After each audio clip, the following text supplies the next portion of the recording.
ay yung tao na patuloy na pinipilit na maging Christ-like, maging katulad ni Jesus.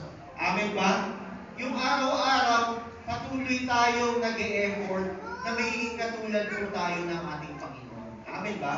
Patuloy tayo nagiging mabait. Yan, di ba? Dati, pag nakita mo yung best friend mo, pagkita mo, napapamura ka di ba? Pag nakikita mo yung mga mababait sa pamilya mo, di ba? Talagang tumataas yung presyon mo. Pag nakita mo yung mga bagay sa ating buhay, ay patuloy tayo sina-challenge. Pero, alam niyo po, sa ating patuloy na pakikinig, patuloy tayo mababago. Sabihin mo mababago. At mababago tayo kung patuloy tayong papasako. Amin ba? Bilang pagsunod sa aking Panginoon. At ano bang binibigay sa ating command? Ano ba yung mga bagay na kailangan natin sundin? Simple-simple lang po. Sabi po sa Matthew 28, verse 18 to 20, sabi ng ating Panginoon, all authority has been given to me in heaven and and on earth. Sabi ng Panginoon, go! Sabi mo, go!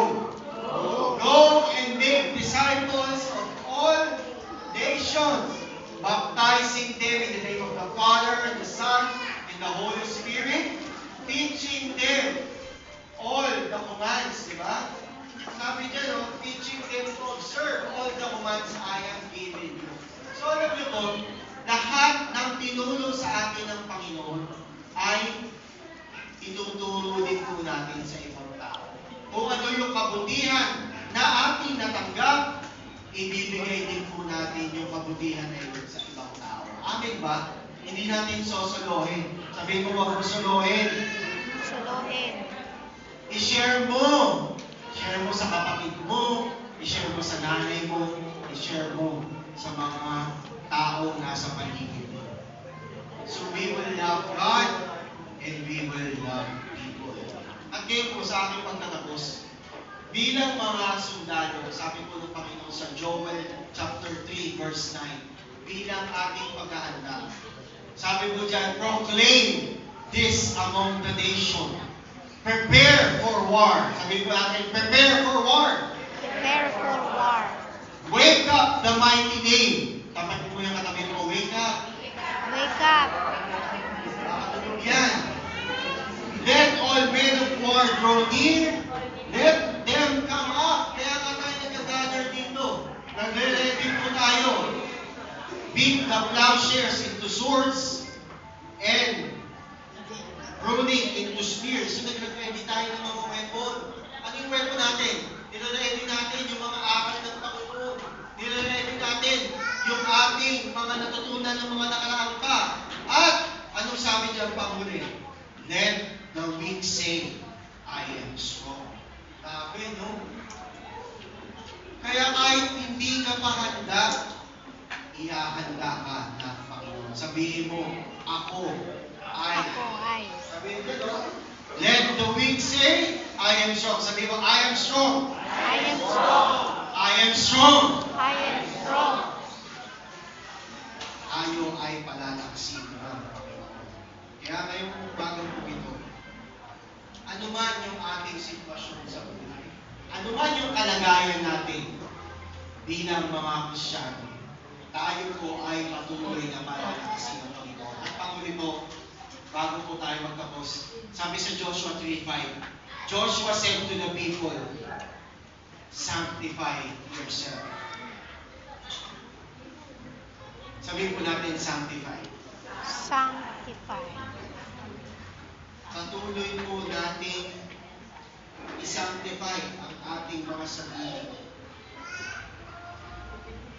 Dahil ito po ay paghahanda sa gagawin ng Panginoon sa ating mga buhay. Ayan. Sabihin po natin muli, sanctify yourselves.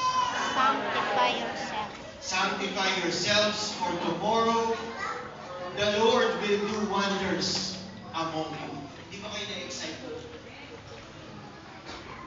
Sa ating patuloy na pagsunod at paghahanda sa ating mga sarili sa paglilingkod, ang Panginoon po ay gagawa ng mga himala, gagawa ng mga bagay na hindi mo pa nakikita. Amin ba?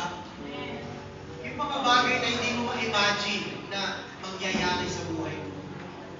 Hindi mo ma-imagine na may mangyayari ka pala doon sa buhay mo.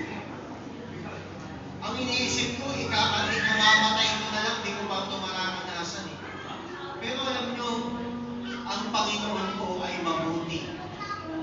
Ang Panginoon ko ay may magandang plano sa bawat isa. Kahit ikaw mismo hindi ka naniniwala na Lord, hindi na mangyayari sa akin to. Pero alam niyo po, kung tayo po ay patuloy na susunod, patuloy po natin gagawin ang pinapagawa ng Panginoon. Alam niyo po, in your lifetime, the Lord will do wonders among you. Ang hawakan po natin yun. Ikaw, matagal ka na, inaantay mo yung promotion, darating yan. Ikaw, inaantay mo yung magandang project sa ginagawa mo, darating yan. Yung business mo na parang tingin mo, parang dulo mong pilitang, magkakaroon, mawawalan, patuloy na palalaguin yan. Ikaw, yung pamilya mo, parang piling mo, isang iglap na lang, mawawala na. Mawawatak-watak na, masisira na. Ikaw na patuloy na susunod sa Panginoon. The Lord will do wonders. Tayo po ito kayo sa akin.